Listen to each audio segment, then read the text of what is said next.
ऐसा है जैसे हम लोगों ने सपोर्ट छोड़ दिया था। जी। 2005 में मैंने जो छोड़ दिया था, तो उसके बाद हम लोग लास्ट 8-9 साल से एसोसिएट्स हैं with federation as a selection committee member. तो जो हमारे चेयरमैन होते थे सिलेक्शन कमेटी के, ओलंपियन गुरबचन रंधावा जी होते थे, तो उसमें हम लोग मेंबर थे। तो इस तरह हमें फेडरेशन के साथ काम करने के लिए 8-9 साल पहले से ही कर रहे हैं। तो ये प्रेसिडेंट तो आज बने हैं, पर इसके पीछे हम लोग काम करते आ रहे हैं। तो इसलिए फिर हम लोगों को जो इन्होंने हमारा नाम प्रपोज किया आपको प्रेसिडेंट के लिए। तो नो डाउट प्रेसिडेंट जो एथलेटिक एसोसिएशन है उसका प्रेसिडेंट बनना ये एक बड़े गर्व की बात है, क्योंकि जो जो हमारी इंडियन एथलेटिक फेडरेशन है, ये मोस्ट ऑफ बेस्ट फेडरेशन है जो यहाँ पर उसमें जो काम करते हैं प्योरली ट्रांसपेरेंसी से करते हैं। तो कभी किसी को इस तरह की कोई प्रॉब्लम आई नहीं है, क्योंकि हमारा जो एक्सपीरियंस है ड्यूरिंग हमारी सिलेक्शन कमेटी मेंबर होने थे, इसलिए हमें इस चीज़ का पता है। तो ये इन्होंने जो हमारा नाम प्रपोज किया है एज अ प्रेसिडेंट, तो ये मेरे लिए बड़े गर्व की बात है। तो जो पिछले 10 साल में या 12 साल में काम किया गया है, तो वो आप सबको पता ही है, क्योंकि जो लास्ट एशियन गेम्स हुई हैं, 2 एशियन गेम्स हुई हैं, उनमें अच्छे मेडल थे हमारे। ओलंपिक्स में मेडल आया हमारा, नीरज ने वर्ल्ड चैंपियनशिप में लिया। जी। जी। तो ये सारे का सारा जो प्रोग्राम था एक दिन का काम नहीं था, इसके लिए काफ़ी साल लगे हैं। और जो डॉक्टर आदर्श सुमारीवाला जी हो गए, रविंदर चौधरी जी हो गए सेक्रेटरी, इन्होंने काफ़ी हार्ड वर्क किया, हम लोग देखते थे। और इस सारी जो प्लानिंग के पीछे है, जो हमारे चेयरमैन थे doctor Lalit Banot, backbone of the planning, he was the main person जिन्होंने आज से नहीं किया, वो पिछले 40 साल से इस फील्ड में हैं और वो प्योरली डेडिकेटेड हैं फॉर एथलेटिक्स। तो उन्होंने काफ़ी अच्छा काम किया है। ये जो रिजल्ट्स मिल रहे हैं वो एक दिन के नहीं है, ये पिछले 40 40 साल का ये काम किया हुआ है। क्योंकि जब हम लोग जूनियर में आए थे, जी। तो उस ये बात है 1992 की, तो उस टाइम पे एथलेटिक्स की कोई इतना ज़्यादा नाम नहीं होता था और हमारा स्टैंडर्ड भी बड़ा लो था। तो 1990 की एशियन गेम में हमारा एक भी मेडल नहीं था। तो ये सारी की सारी चीज़ एकदम बहुत डाउनफॉल आ गया था। तो फिर डॉक्टर ललित बनोट आए, उन्होंने काफ़ी काम किया, क्योंकि ये सारे का सारा काम it is not a one man one man work, ये टीम वर्क है। तो डॉक्टर ललित भनोट ने सारी टीम तैयार की, उन्होंने काम किया। फिर आगे उन्होंने डॉक्टर आदिल सुमारीवाला जी आए, उन्होंने किया। साथ में रविंदर चौधरी जी आए, उन्होंने किया। सो ये जो लंबा सफ़र था वो एक दिन का नहीं था। तो इस जो अभी आज जिस मुकाम पर वो एथलेटिक फेडरेशन है, हम कोशिश करेंगे इससे आगे लेके चले और जो पुराने प्रोग्राम चल रहे हैं उनको कंटिन्यूसली करें। क्योंकि जो हमारा मेन कंसंट्रेशन चल रही है जूनियर को जूनियर कंपटीशन में टैलेंट सर्च प्रोग्राम चल रहे हैं, उसके लिए मेनली कंसंट्रेट कर रहे हैं। जो मिड जैम कंपटीशन हम लोग करवा रहे हैं, वो दुनिया का पहला ऐसा कंपटीशन है जो इंडिया में ही करवाया जाता है। और जी। काम से बहुत ज़्यादा बच्चे मतलब उसमें आते हैं, और स्पेसिफिकली उनमें स्पेशल जो इवेंट्स इंट्रोड्यूस किए गए हैं, जो जिससे टैलेंट सर्च हो सके, उनका क्वालिटी ऑफ टैलेंट पता लग सके और उसी तरफ उनको वर्क करके मोटिवेट करके उसी इवेंट के ऊपर ही उनके लिए प्रोग्रामिंग तैयार किए जाएं, ऐसा है। एंड सर, एक जो चीज़ है, जैसे आदिल सर पहले फॉर्मर एथलीट थे, वो प्रेसिडेंट बने। आप फॉर्मर एथलीट थे, प्रेसिडेंट। तो ये जो एक होता है ना कि प्रथा हम देख रहे हैं कि फॉर्मर प्लेयर ही प्रेसिडेंट बन रहा है, तो ये कितनी अच्छी चीज़ है कि हाँ, फॉर्मर प्लेयर ही बन रहा है। ये कितनी मतलब अच्छी चीज़ है फेडरेशन के लिए। बहुत अच्छी चीज़ है, क्योंकि जिन लोगों ने काम किया होता है, तो ये जो फेडरेशन है हमारी एथलेटिक फेडरेशन, ये एक ऐसी अकेली फेडरेशन है जिसमें मतलब 80% तो स्पोर्ट्स पर्सन ही हैं। जी। हमारी ऑल कमेटीज में जो सिलेक्शन कमेटी हैं, वो सारे के सारे पुराने एथलीट्स हैं जिन्होंने अपने टाइम पे बहुत अच्छा किया हुआ है। और जो डेवलपिंग है, डेवलपिंग प्रोग्राम्स चल रहे हैं, वो भी एथलीट्स हैं पुराने, और ये सारी की सारी चीज़ हेल्पफुल होती है क्योंकि ये सेम फील्ड के लोग होते हैं और इनको अंडरस्टैंडिंग करना इजी होता है और फीलिंग्स भी पता होती हैं स्पोर्ट्समैन की रिक्वायरमेंट क्या है, उनको उसको क्या चाहिए, किस तरह का वर्क चाहिए, और जो स्पोर्ट्स पर्सन भी हैं वो भी इजीली अपना जो अट्रैक्शन कर सकते हैं और without fear they are explain to the problem. And sir, मतलब थोड़ा पीछे जाते हैं, जब आपने 2002 बुशान एशियन गेम्स में मेडल जीता था गोल्ड, लेकिन अब 2025 चल रहा है, तो कितना टाइम चेंज हुआ? क्योंकि अगर हम बात करें in terms of training camps, उस टाइम जब आप करते थे कम्पीट तो माहौल कैसा था, अब कितना चेंज हो गया है? एक्चुअली टाइम टू टाइम माहौल चेंज होता रहा है। ये सारे का सारा जो प्रोग्राम शुरू हुआ है वो हुआ है 1993 से।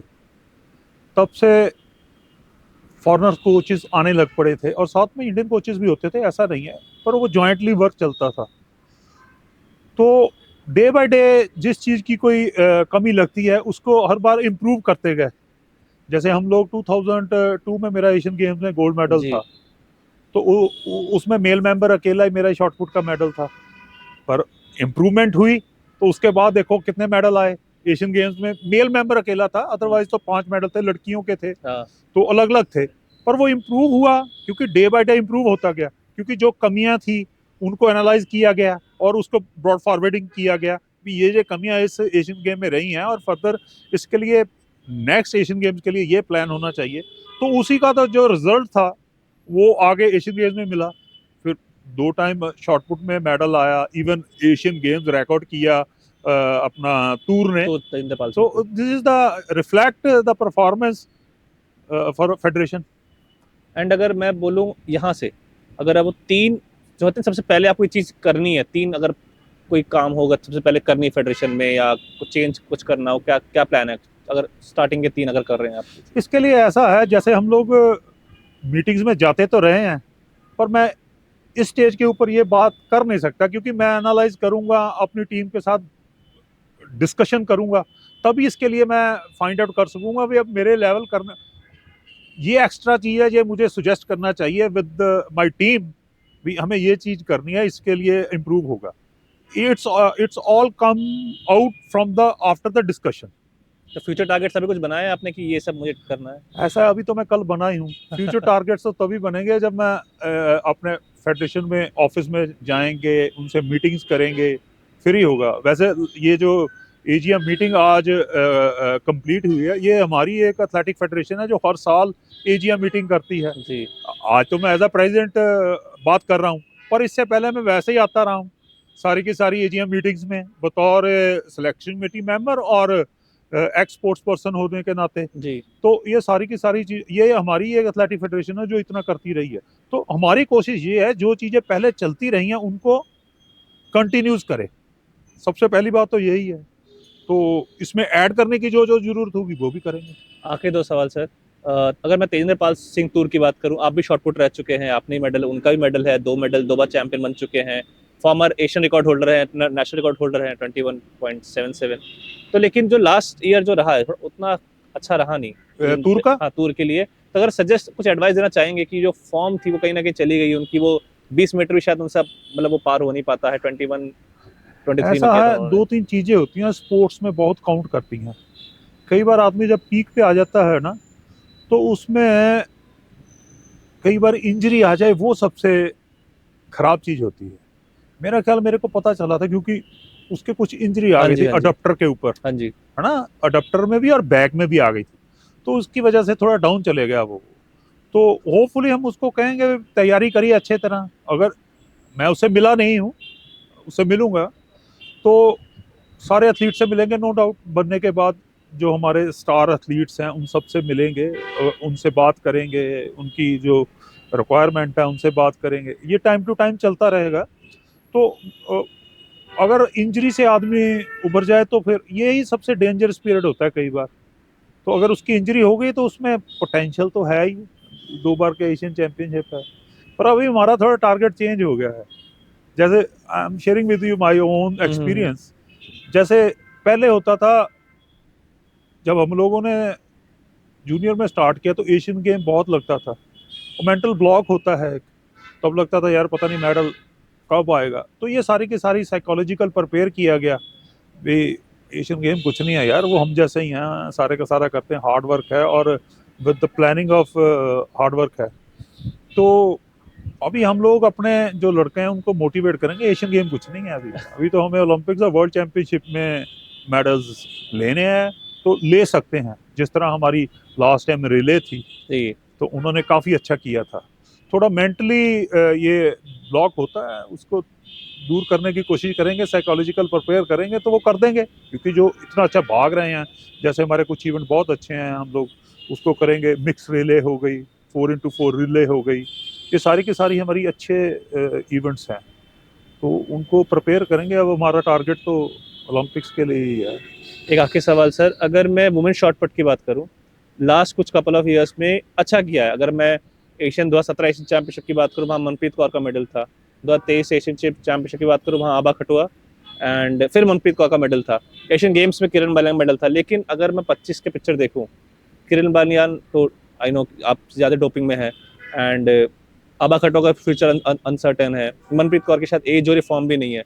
तो कभी ये होता है कि अब वुमेन शॉट पुट में क्या नेक्स्ट, क्या हम कर सकते हैं, क्या सोच रहे हैं आप लोग? नो डाउट वुमेन शॉटपुट को देखेंगे, कौन से बच्चे आगे आ रहे हैं, वो उस लेवल के ऊपर नीचे एनालाइज करेंगे।